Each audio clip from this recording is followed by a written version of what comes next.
ان تجتنبوا کبائر ما تنہون عنہ نکفر عنکم سیئاتکم، اگر تم کبیرہ گناہوں سے بچتے رہو جن کی تمہیں ممانعت ہے تو ہم تمہارے دوسرے گناہ بخش دیں گے۔ القرآن کتاب الکبائر اردو ترجمہ، بڑے بڑے گناہوں کا بیان اور ان کی خوفناک سزائیں۔ تصنیف امام علامہ محمد بن احمد ذہبی رحمۃ اللہ علیہ۔ ترجمہ مولانا علامہ محمد صدیق ہزاروی۔ گناہ کبیرہ نمبر 21، پاک دامن پر الزام لگانا۔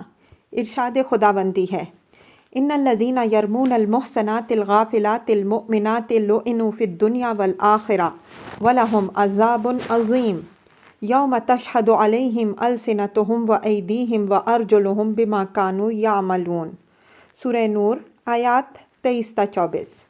بے شک وہ لوگ جو پاک دامن بے خبر مومن عورتوں پر الزام لگاتے ہیں ان پر دنیا اور آخرت میں لعنت بھیجی گئی ہے اور ان کے لیے بڑا عذاب ہے، جس دن ان کی زبانیں اور ہاتھ اور پاؤں ان کے خلاف ان کے اعمال کی گواہی دیں گے۔ ارشاد باری تعالیٰ ہے، والذین یرمون المحصنات ثم لم یأتوا بأربعۃ شہداء فاجلدوہم 80 جلدہ ولا تقبلوا لہم شہادۃ ابدا واولئک ھم الفاسقون۔ سورہ نور آیت 4۔ اور وہ لوگ جو پاک دامن عورتوں پر زنا کا الزام لگاتے ہیں پھر وہ 4 گواہ نہیں لاتے تو ان کو 80 کوڑے مارو اور ان کی گواہی کبھی بھی قبول نہ کرو اور وہ لوگ فاسق ہیں۔ اللہ تعالیٰ نے بیان فرمایا ہے کہ وہ شخص جو ایسی عورت پر زنا کا الزام لگاتا ہے جو زنا اور بے حیائی سے پاک ہے تو وہ شخص دنیا اور آخرت میں لعنتی ہے اور اس کے لیے بہت بڑا عذاب ہے، اور دنیا میں اس کی سزا 80 کوڑے ہے اور اس کی گواہی قبول نہیں کی جاتی اگرچہ وہ عادل ہو۔ صحیحین میں ہے کہ نبی اکرم صلی اللہ علیہ وآلہ وسلم نے فرمایا، 7 مہلک کاموں سے بچو، اور آپ صلی اللہ علیہ وآلہ وسلم نے ان کاموں میں پاک دامن گناہ سے بے خبر مومن عورتوں پر الزام لگانے کو شمار کیا۔ قذف الزام لگانا یہ ہے کہ کسی عورت سے جو آزاد پاک دامن مسلمان ہے یوں کہے کہ اے زانیہ، اے باغیہ، یا کہے اے قحبہ یعنی زانیہ، یا اس کے خاوند سے کہے کہ اے قحبہ کے خاوند، اس کے بیٹے سے کہے کہ اے زانیہ کے بیٹے یا اے قحبہ کے بیٹے، یا اس کی بیٹی سے کہے قحبہ کی بیٹی۔ قحبہ زانیہ کو کہتے ہیں۔ جب کوئی مرد یا عورت کسی مرد یا عورت سے یہ بات کہے، مثلاً کسی مرد سے کہے کہ اے زانی، تو ایسے آدمی پر 80 کوڑے حد لازم ہے۔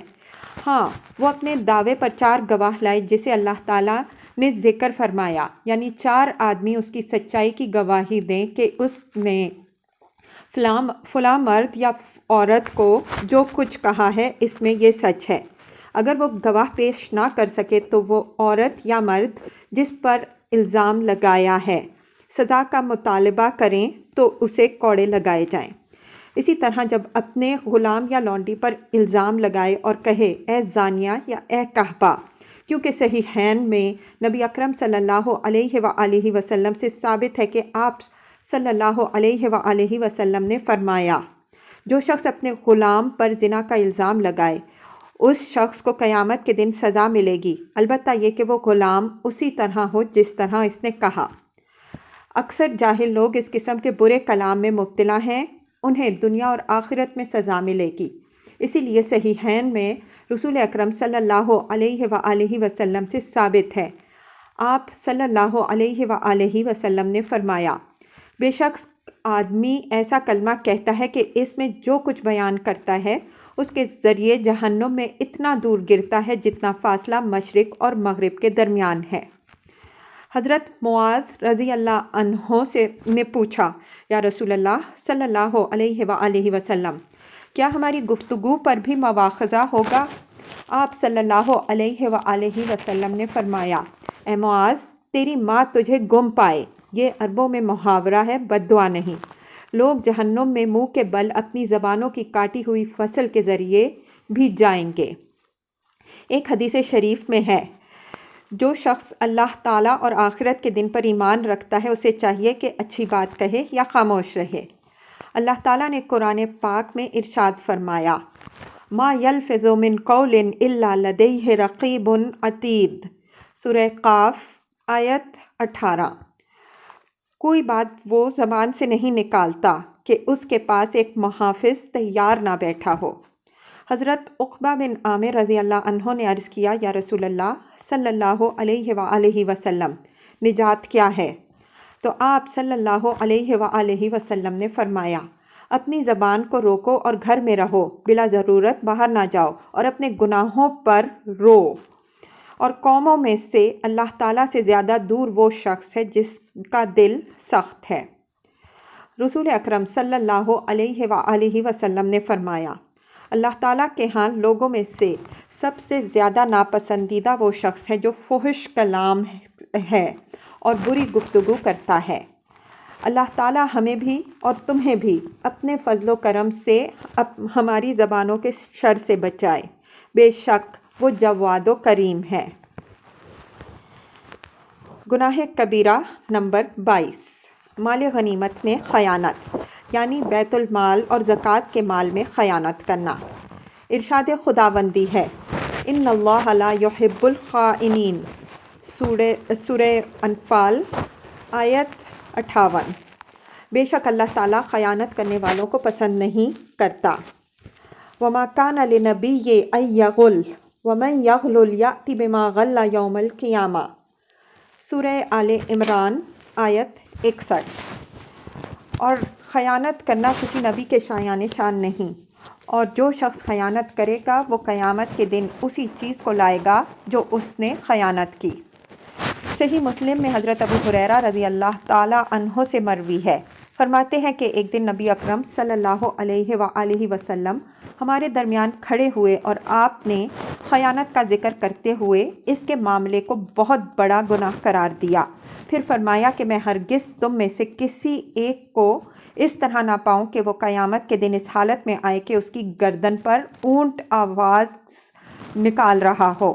وہ شخص کہے، یا رسول اللہ صلی اللہ علیہ وآلہ وسلم، میری مدد کیجیے۔ تو میں کہوں، میں تیرے لیے اللہ تعالیٰ کی طرف سے کسی چیز کا مالک نہیں ہوں، میں نے تمہیں دین کی تبلیغ کی۔ پھر فرمایا، میں تم میں سے کسی ایک کو ہرگز اس طرح نہ پاؤں کہ وہ قیامت کے دن یوں آئے کہ اس کی گردن پر گھوڑا ہو جو ہنہنا رہا ہو۔ جب وہ شخص کہے، یا رسول اللہ صلی اللہ علیہ وآلہ وسلم، میری مدد کریں، تو میں کہوں، میں تیرے لیے کسی چیز کا مالک نہیں، میں نے احکام شریعت تمہیں پہنچا دیے، میں تم میں سے کسی ایک کو ہرگز اس طرح نہ پاؤں کہ اس کی گردن پر کوئی جاندار چیز لٹک رہی ہو۔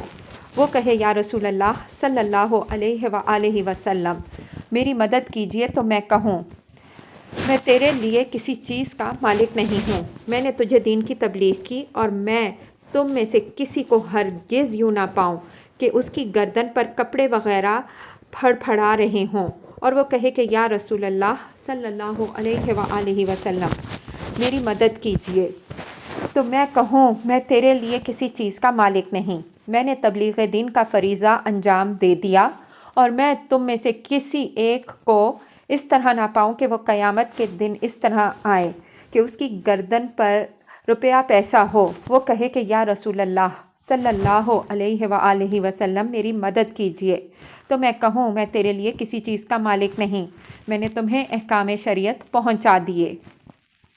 گردن پر ہونے کا مطلب یہ ہے کہ اس کے ذمے ہوں۔ جو شخص ان اقسام سے کوئی چیز مال غنیمت میں سے اس کی تقسیم سے پہلے لے، یا امام کی اجازت کے بغیر بیت المال سے اٹھا لے، یا وہ مال زکوٰۃ جو فقراء کے لیے جمع کیا جاتا ہے اس سے لے، تو وہ قیامت کے دن اسے اپنی گردن پر اٹھائے ہوئے ہوگا، جس طرح قرآن پاک میں ذکر کیا گیا۔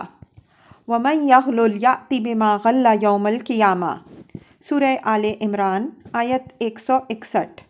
اور جو شخص خیانت کرے گا وہ قیامت کے دن خیانت کا مال لے کر آئے گا۔ اور نبی اکرم صلی اللہ علیہ وآلہ وسلم نے ارشاد فرمایا، سوئی اور دھاگا تک ادا کر دو اور خیانت سے بچو، کیونکہ یہ قیامت کے دن خیانت کرنے والوں کے لیے باعث آر ہوگی۔ نبی اکرم صلی اللہ علیہ وآلہ وسلم نے جب حضرت ابن لبیبہ کو صدقہ پر مقرر کیا اور انہوں نے حاضر ہو کر عرض کیا، یہ تم لوگوں کے لیے ہے اور یہ مجھے بطور ہدیہ دیا گیا ہے، تو نبی اکرم صلی اللہ علیہ وآلہ وسلم منبر پر تشریف فرما ہوئے، اللہ تعالیٰ کی حمد و ثنا کی اور اس کے بعد فرمایا، اللہ کی قسم تم میں سے جو شخص ناحق طور پر کوئی چیز لے گا وہ قیامت کے دن اسے اٹھائے ہوئے آئے گا، بس میں تم میں سے کسی کو یوں نہیں جانتا کہ وہ اللہ تعالیٰ سے ملاقات کرے اور اس نے اونٹ یا گائے یا بکری اٹھا رکھی ہو اور وہ اپنی اپنی آواز نکال رہے ہوں۔ پھر آپ صلی اللہ علیہ وآلہ وسلم نے ہاتھ اٹھا کر فرمایا، اے اللہ، کیا میں نے پہنچا دیا؟ یعنی میں نے فریضہ تبلیغ ادا کر دیا۔ حضرت ابو ہریرہ رضی اللہ تعالیٰ عنہ سے مروی ہے، فرماتے ہیں کہ ہم رسول اکرم صلی اللہ علیہ وآلہ وسلم کے ہمراہ خیبر کی طرف نکلے تو ہمیں فتح عطا ہوئی، ہمیں غنیمت کے طور پر سونا اور چاندی حاصل نہ ہوئی بلکہ ہمیں سامان، کھانا اور کپڑے وغیرہ ملے۔ پھر ہم وادی قرہ کی طرف چلے گئے۔ نبی اکرم صلی اللہ علیہ وآلہ وسلم کے پاس ایک غلام تھا جو آپ صلی اللہ علیہ وسلم کو بنو جذام کے ایک شخص نے دیا تھا۔ اس کو رفاع بن یزید کہا جاتا تھا اور اس کا تعلق بنو سنیب سے تھا۔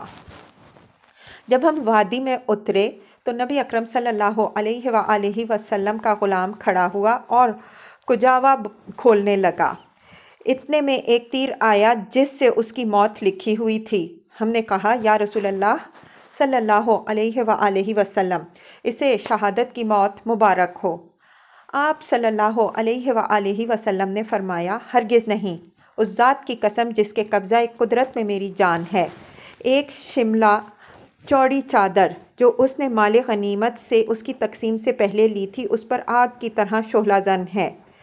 حضرت ابو ہریرہ رضی اللہ تعالیٰ عنہ فرماتے ہیں، یہ سن کر صحابہ کرام رضی اللہ عنہم اجمعین خوف زدہ ہو گئے، بس کوئی ایک تسمہ اور کوئی 2 تسمے لایا اور کہا کہ ہمیں یہ خیبر کے دن ملے۔ رسول اکرم صلی اللہ علیہ وآلہ وسلم نے فرمایا کہ یہ 1 یا 2 تسمے جہنم کی آگ سے ہیں۔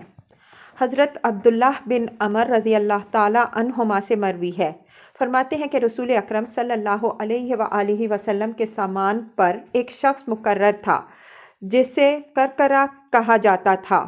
وہ مر گیا تو آپ صلی اللہ علیہ وآلہ وسلم نے فرمایا وہ جہنم میں جائے گا۔ صحابہ کرام رضی اللہ عنہم اجمعین اسے دیکھنے لگے تو انہوں نے ایک جبہ پایا جو اس نے خیانت کے طور پر لیا تھا۔ حضرت زید بن خالد جوہنی رضی اللہ عنہ سے مروی ہے، ایک شخص نے غزوہ خیبر کے موقع پر خیانت کی تو حضور علیہ السلام نے اس کی نماز جنازہ پڑھانے سے انکار کر دیا اور فرمایا، تمہارے اس ساتھی نے اللہ کی راہ میں خیانت کی ہے۔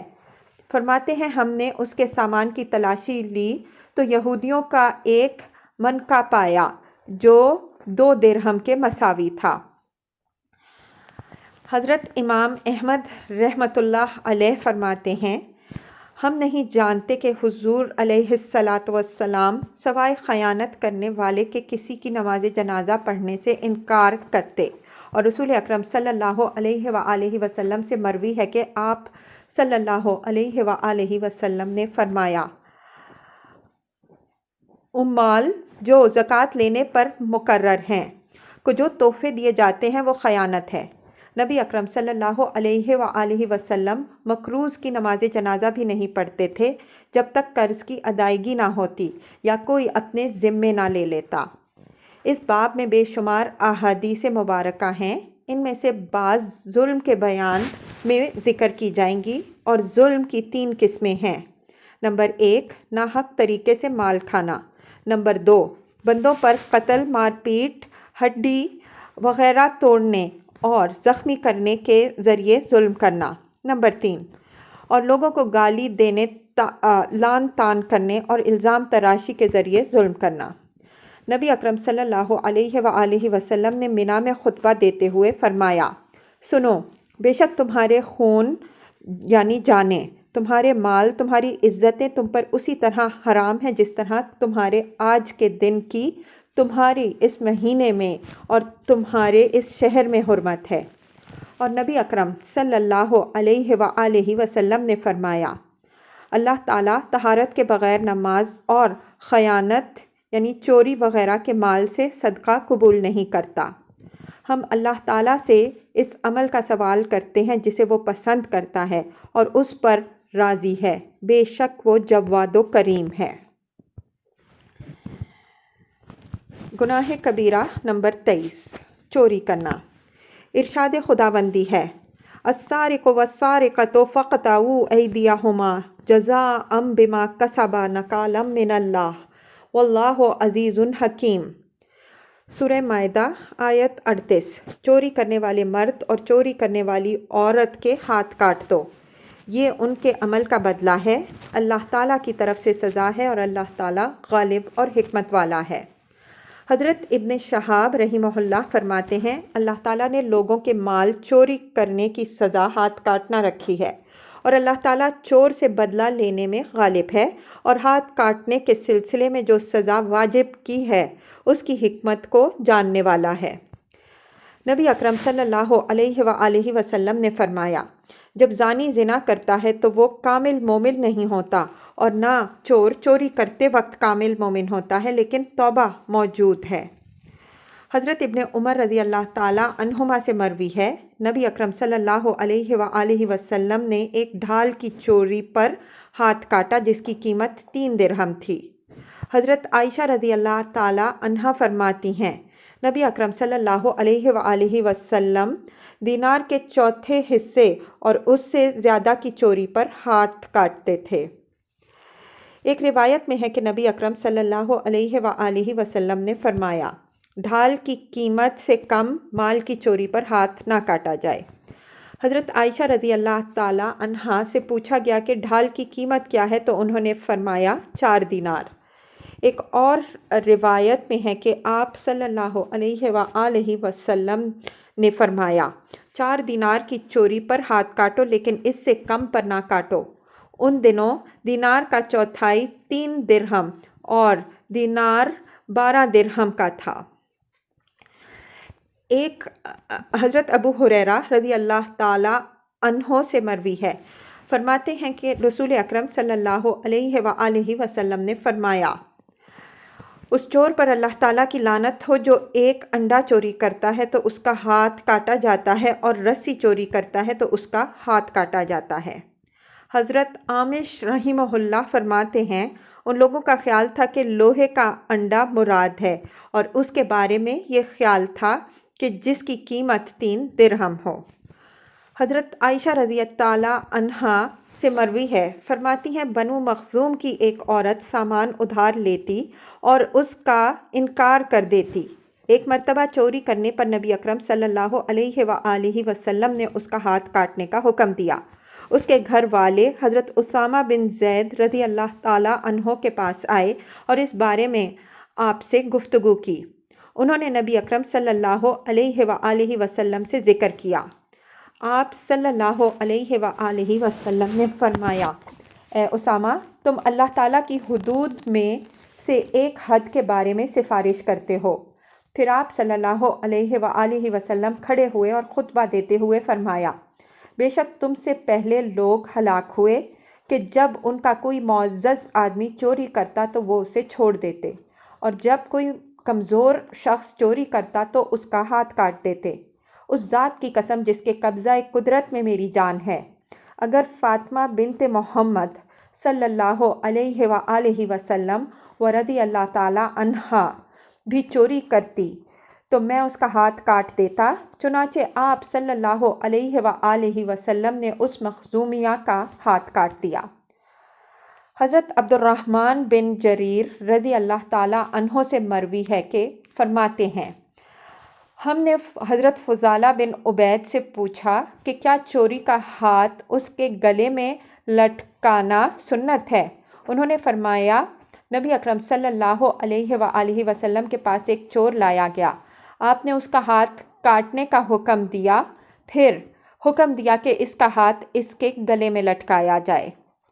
علماء کرام رحمہم اللہ فرماتے ہیں چور کی توبہ اس وقت تک فائدہ نہیں دیتی جب تک وہ چوری کا مال واپس نہ کرے۔ اگر مفلس ہے تو مال کے مالک سے اجازت لے کر حلال کرے۔ واللہ عالم۔ گناہ کبیرہ نمبر 24 ڈاکہ زنی۔ ارشاد خداوندی ہے انما جزاء الذین یحاربون اللہ ورسولہ ویسعون فی الارض فسادا ان یقتلوا او یصلبوا او تقطع ایدیہم وارجلہم من خلاف او ینفوا من الارض ذلک لہم خزی فی الدنیا ولہم فی الآخرۃ عذاب عظیم۔ سورہ مائدہ آیت 33۔ بے شک وہ لوگ جو اللہ تعالیٰ اور اس کے رسول صلی اللہ علیہ وآلہ وسلم سے لڑتے ہیں اور زمین میں فساد پھیلاتے ہیں، ان کا بدلہ یہ ہے کہ ان کو قتل کیا جائے یا سولی پر چڑھایا جائے یا ان کے ہاتھ اور پاؤں الٹ کاٹے جائیں یا ان کو ملک بدر کیا جائے۔ یہ ان کے لیے دنیا میں ذلت ہے اور ان کے لیے آخرت میں بہت بڑا عذاب ہے۔ حضرت واقدی رحمہ اللہ فرماتے ہیں یحاربون اللہ کا مطلب یہ ہے کہ ان دونوں کی نافرمانی کرتے ہیں، اطاعت نہیں کرتے، کیونکہ جو شخص تمہاری نافرمانی کرے گا وہ تمہارا محارب لڑنے والا ہے۔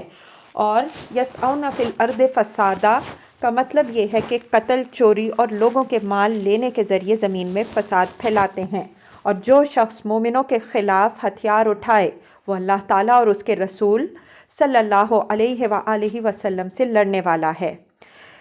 یہ حضرت امام مالک، امام اوزاعی اور امام شافعی رحمہم اللہ کا قول ہے۔ ان یقتلوا اور او ینفوا من الارض تک کے بارے میں حضرت ابن عباس رضی اللہ تعالی عنہما سے نقل کرتے ہیں کہ لفظ او اختیار دینے کے لیے ہے اور اس کا معنی محض جائز ہونا ہے، یعنی اگر امام حاکم چاہے تو قتل کرے، چاہے تو سولی چڑھائے اور چاہے تو ملک بدر کر دے۔ اور یہ حضرت حسن، سعید بن مسیب اور مجاہد رحمہم اللہ کا قول ہے، اور حضرت عطیہ کی روایت کے مطابق لفظ او محض جواز کے ثبوت کے لیے نہیں بلکہ جرائم کے اختلاف کے مطابق ان سزاؤں کی ترتیب ہے۔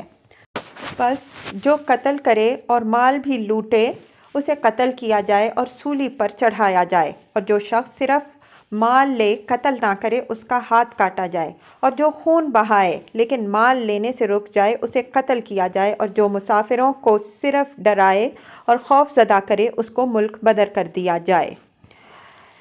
یہ حضرت امام شافعی رضی اللہ عنہ کا مذہب ہے، اور انہوں نے یہ بھی فرمایا ہے کہ ہر ایک کو اس کے جرم کے مطابق سزا دی جائے۔ بس جس پر قتل اور سولی واجب ہو اسے سولی چڑھانے سے پہلے قتل کیا جائے، اس کو اذیت پہنچانے سے بچنے کے لیے ایسا کیا جائے اور اسے 3 دن سولی پر چڑھائے رکھنے کے بعد اتار دیا جائے، اور جس پر صرف قتل واجب ہو، سولی چڑھانا واجب نہ ہو، اسے قتل کر کے اس کے وارثوں کے حوالے کر دیا جائے تاکہ وہ اسے دفن کریں، اور جس کا صرف ہاتھ کاٹنا واجب ہو اس کا دایاں ہاتھ کاٹا جائے، پھر اسے داغ دیا جائے تاکہ خون بند ہو جائے۔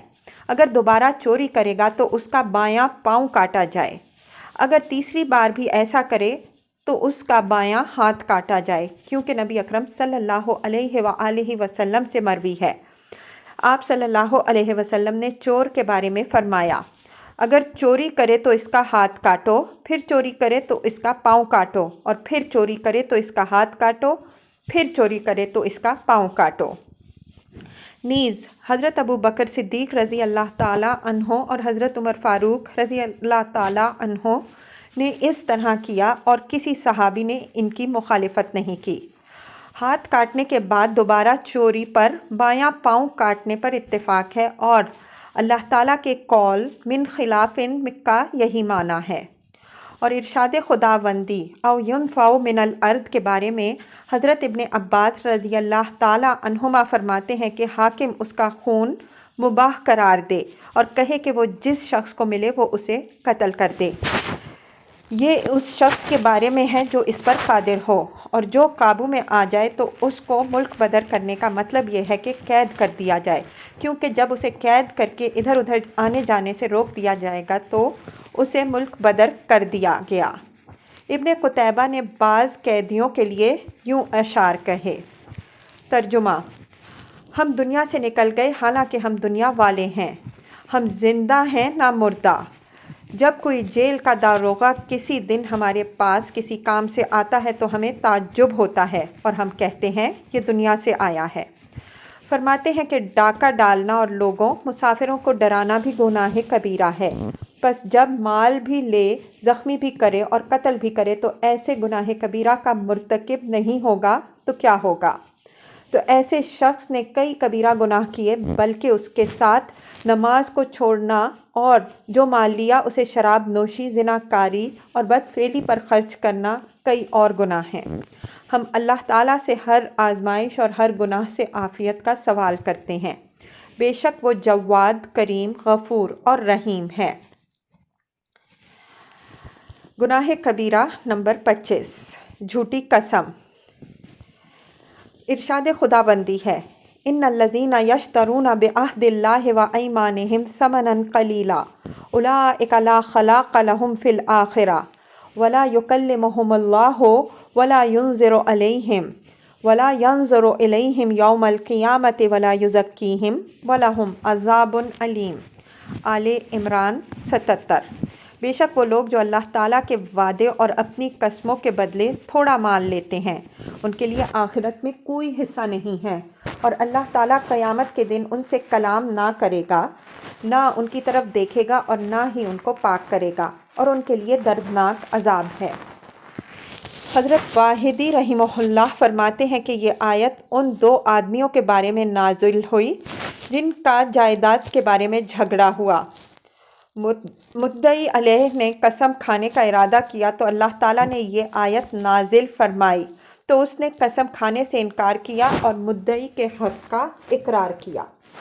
حضرت عبداللہ رضی اللہ عنہ فرماتے ہیں، رسول اکرم صلی اللہ علیہ وآلہ وسلم نے ارشاد فرمایا، جو شخص یہ جانتے ہوئے کہ وہ حق پر نہیں، اس لیے قسم کھاتا ہے کہ کسی مسلمان کا مال حاصل کرے، وہ اللہ تعالیٰ سے اس حالت میں ملاقات کرے گا کہ وہ اس پر ناراض ہوگا۔ حضرت اشعث رضی اللہ تعالیٰ عنہ فرماتے ہیں، اللہ کی قسم، یہ آیت میرے حق میں نازل ہوئی۔ میرے اور یہودی کے درمیان زمین کا جھگڑا تھا، اس نے انکار کیا تو میں اسے نبی اکرم صلی اللہ علیہ وآلہ وسلم کے پاس لے گیا۔ آپ صلی اللہ علیہ وآلہ وسلم نے فرمایا، کیا تمہارے پاس گواہ ہیں؟ میں نے کہا نہیں۔ آپ صلی اللہ علیہ وآلہ وسلم نے یہودی سے فرمایا، قسم کھاؤ۔ میں نے عرض کیا، یا رسول اللہ صلی اللہ علیہ وآلہ وسلم، یہ تو قسم کھا کر میرا مال لے جائے گا۔ اس پر اللہ تعالیٰ نے آیت نازل فرمائی، ان الذین یشترون بعہد اللہ وایمانہم ثمنا قلیلا، یعنی دنیا کا تھوڑا سامان لیتے ہیں حالانکہ وہ اپنی قسم میں جھوٹے ہیں۔ اس کا یہ مطلب نہیں ہے کہ زیادہ مال ملے تو قسم کھانا جائز ہے، بلکہ مطلب یہ ہے کہ دنیا کا مال جتنا زیادہ بھی ہو وہ کم ہے۔ اولئک لا خلاق لہم فی الآخرہ، یعنی ان کے لیے آخرت میں حصہ نہیں ہوگا۔ ولا یکلمہم اللہ، یعنی اللہ تعالیٰ ان سے ایسا کلام نہیں کرے گا جس سے وہ خوش ہوں۔ ولا ینظر الیہم، ایسی نظر سے مراد ہے جس سے ان کو خوشی حاصل ہو، یعنی نظر رحمت۔ ولا یزکیہم کا معنی یہ ہے کہ نہ ان کے لیے بھلائی میں اضافہ کرے گا اور نہ ان کی تعریف کرے گا۔ حضرت عبداللہ بن مسعود رضی اللہ تعالیٰ عنہ فرماتے ہیں، میں نے رسول اکرم صلی اللہ علیہ وآلہ وسلم سے سنا، آپ صلی اللہ علیہ وآلہ وسلم نے فرمایا، جو شخص کسی مسلمان کے مال پر ناحق قسم کھائے، وہ اللہ تعالیٰ سے اس حالت میں ملاقات کرے گا کہ وہ اس پر ناراض ہوگا۔ حضرت عبداللہ بن مسعود رضی اللہ تعالیٰ عنہ فرماتے ہیں، پھر نبی اکرم صلی اللہ علیہ وآلہ وسلم نے اس کی تصدیق میں یہ آیت پڑھی، ان الذین یشترون، آخر تک اوپر گزر چکی ہے۔ حضرت ابو امامہ رضی اللہ عنہ سے مروی ہے، فرماتے ہیں، ہم رسول اکرم صلی اللہ علیہ وآلہ وسلم کے پاس تھے تو آپ صلی اللہ علیہ وآلہ وسلم نے فرمایا، جو شخص کسی مسلمان کا حق قسم کے ذریعے ہتھیا لے، اللہ تعالیٰ نے اس کے لیے جہنم کو واجب کیا اور اس پر جنت کو حرام کیا۔ ایک شخص نے عرض کیا یا رسول اللہ صلی اللہ علیہ وآلہ وسلم اگرچہ تھوڑا ہو، تو آپ صلی اللہ علیہ وآلہ وسلم نے فرمایا اگرچہ پیلوں کی ایک شاخ ہو۔ حضرت حفص بن میسرہ رضی اللہ تعالیٰ عنہ فرماتے ہیں یہ حدیث کسی قدر سخت ہے۔ فرمایا کیا اللہ تعالیٰ کی کتاب میں نہیں ہے ان الذین یشترون بعہد اللہ، آخر تک آپ شروع میں ملاحظہ کریں۔ حضرت ابو ذر رضی اللہ تعالیٰ عنہ نبی اکرم صلی اللہ علیہ وآلہ وسلم سے روایت کرتے ہیں، آپ صلی اللہ علیہ وآلہ وسلم نے فرمایا 3 قسم کے آدمی وہ ہیں کہ قیامت کے دن اللہ تعالیٰ ان سے کلام نہیں کرے گا اور نہ ان کو پاک کرے گا اور ان کے لیے دردناک عذاب ہے۔ نبی اکرم صلی اللہ علیہ وآلہ وسلم نے 3 بار یہ بات فرمائی۔ حضرت ابو ذر رضی اللہ تعالیٰ عنہ نے عرض کیا یا رسول اللہ صلی اللہ علیہ وآلہ وسلم یہ لوگ کون ہیں؟ یہ تو ناکام و نامراد ہوئے۔ آپ صلی اللہ علیہ وآلہ وسلم نے فرمایا تکبر سے کپڑا لٹکانے والا، بہت زیادہ احسان جتانے والا اور جھوٹی قسم کے ذریعے سامان بیچنے والا۔ نبی اکرم صلی اللہ علیہ وآلہ وسلم نے ارشاد فرمایا اللہ تعالیٰ کے ساتھ شریک ٹھہرانا، ماں باپ کی نافرمانی کرنا، کسی کو قتل کرنا اور جھوٹی قسم کھانا گناہ کبیرہ ہیں۔ امام بخاری نے اسے اپنی صحیح میں نقل کیا ہے۔ غموس وہ قسم ہے کہ اس میں جان بوجھ کر جھوٹ بولا جائے۔ اس کو اس لیے غموس کہتے ہیں کہ قسم کھانے والا گناہ میں غوطہ زن ہوتا ہے۔ غمس کا معنی ہے غوطہ لگانا۔ یہ بھی کہا گیا کہ اسے جہنم میں غوطہ دیا جائے گا۔ اللہ تعالیٰ کے علاوہ مثلاً نبی، کعبہ، فرشتوں، آسمان، زمین، پانی، زندگی اور امانت وغیرہ کی قسم کھانا بھی اسی طرح گناہ ہے اور یہ زیادہ سخت ہے۔ روح، سر، بادشاہ کی زندگی، بادشاہ کی نعمت اور فلاں کی قبر کی قسم کھانا بھی صحیح نہیں۔ حضرت ابن عمر رضی اللہ تعالیٰ عنہما سے مروی ہے کہ نبی اکرم صلی اللہ علیہ وآلہ وسلم نے فرمایا بے شک اللہ تعالیٰ نے انہیں اپنے باپ دادا کے نام کی قسم کھانے سے بھی منع فرمایا، بس جس کے لیے قسم کھانا ضروری ہو وہ اللہ تعالیٰ کے نام کی قسم کھائے یا خاموش رہے۔ صحیح کی ایک روایت میں ہے جو شخص قسم کھانا چاہے وہ اللہ تعالیٰ کی قسم کھائے یا خاموش رہے۔ حضرت عبد الرحمن بن سمرہ رضی اللہ تعالیٰ عنہ سے مروی ہے، فرماتے ہیں رسول اکرم صلی اللہ علیہ وآلہ وسلم نے ارشاد فرمایا بتوں اور اپنے باپ دادا کے نام کی قسم نہ کھاؤ۔ تواغی طاغیہ کی جمع ہے اور یہ بت ہیں۔ اس سلسلے میں حدیث شریف ہے کہ یہ قبیلہ دوس کے بت اور معبود ہیں۔ حضرت بریدہ رضی اللہ تعالیٰ عنہ سے مروی ہے، فرماتے ہیں نبی اکرم صلی اللہ تعالیٰ علیہ وآلہ وسلم نے فرمایا جو شخص امانت کی قسم کھائے وہ ہم میں سے نہیں۔ حضرت بریدہ رضی اللہ تعالیٰ عنہ سے مروی ہے، فرماتے ہیں رسول اکرم صلی اللہ علیہ وآلہ وسلم نے فرمایا جو شخص قسم کھاتے ہوئے قسم کھائے کہ میں اسلام سے بری ہوں، بس اگر وہ جھوٹا ہے تو اسی طرح ہے جیسے اس نے کہا، اور اگر سچا ہے تو اسلام کی طرف صحیح سالم واپس نہیں آئے گا۔ حضرت ابن عمر رضی اللہ تعالیٰ عنہما سے مروی ہے، انہوں نے ایک آدمی سے سنا وہ کہہ رہا تھا کہ کعبہ شریف کی قسم، فرمایا غیر خدا کی قسم نہ کھاؤ۔ میں نے نبی اکرم صلی اللہ علیہ وآلہ وسلم سے سنا، آپ صلی اللہ علیہ وآلہ وسلم نے فرمایا جو شخص اللہ تعالیٰ کے غیر کے ساتھ قسم کھائے اس نے کفر اور شرک کیا۔ اس حدیث کو امام ترمذی نے روایت کیا اور ابن حبان نے اپنی صحیح میں، نیز امام حاکم نے بھی اسے صحیح قرار دیا ہے اور فرمایا ہے کہ ان کی شرط پر صحیح ہے۔ بعض علماء نے کفر و شرک کے حوالے سے یوں فرمایا کہ یہاں سختی مقصود ہے، جیسا کہ نبی اکرم صلی اللہ علیہ وآلہ وسلم نے فرمایا ریا شرک ہے، اور نبی اکرم صلی اللہ علیہ وآلہ وسلم نے فرمایا جو شخص قسم کھاتے ہوئے کہے کہ لات و عزیٰ کی قسم تو وہ لا الہ الا اللہ پڑھے۔ صحابہ کرام رضی اللہ عنہم اجمعین میں سے بعض جو نئے نئے مسلمان ہوئے تھے، وہ چونکہ اسلام سے پہلے لات و عزیٰ کی قسم کھاتے تھے، اس لیے سبقت لسانی سے وہ اب بھی یہ قسم کھا لیتے، تو حضور علیہ الصلاۃ والسلام نے حکم دیا کہ فوراً کلمہ شریف پڑھ لیا کریں، تاکہ جو کچھ زبان سے جلدی میں نکلا اس کا کفارہ ہو جائے، اور اللہ تعالیٰ ہی توفیق دینے والا ہے۔ گناہ کبیرہ نمبر 26، ظلم کرنا، لوگوں کا مال کھانا اور اچک لینا، نیزہ مارنا اور گالی گلوچ کرنا، نیز کمزور لوگوں پر زیادتی کرنا، یہ سب ظلم کی باتیں ہیں۔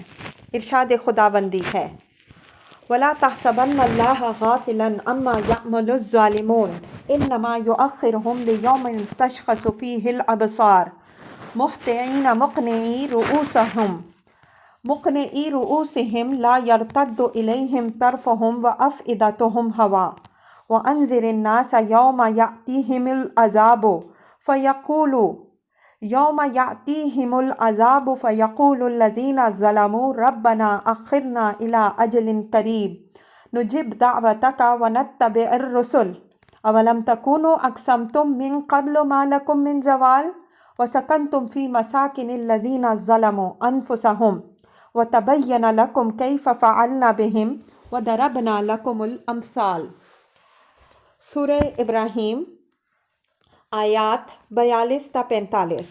اور اللہ تعالیٰ کو ظالموں کے عمل سے بے خبر نہ جانو، وہ انہیں ایسے دن کے لیے ڈھیل دے رہا ہے جس میں آنکھیں کھلی رہ جائیں گی، بے تحاشا دوڑتے نکلیں گے، وہ اپنے سر اٹھائے ہوئے ہوں گے، ان کی پلک ان کی طرف نہیں لوٹتی، اور ان کے دلوں میں کچھ سکت نہ ہوگی۔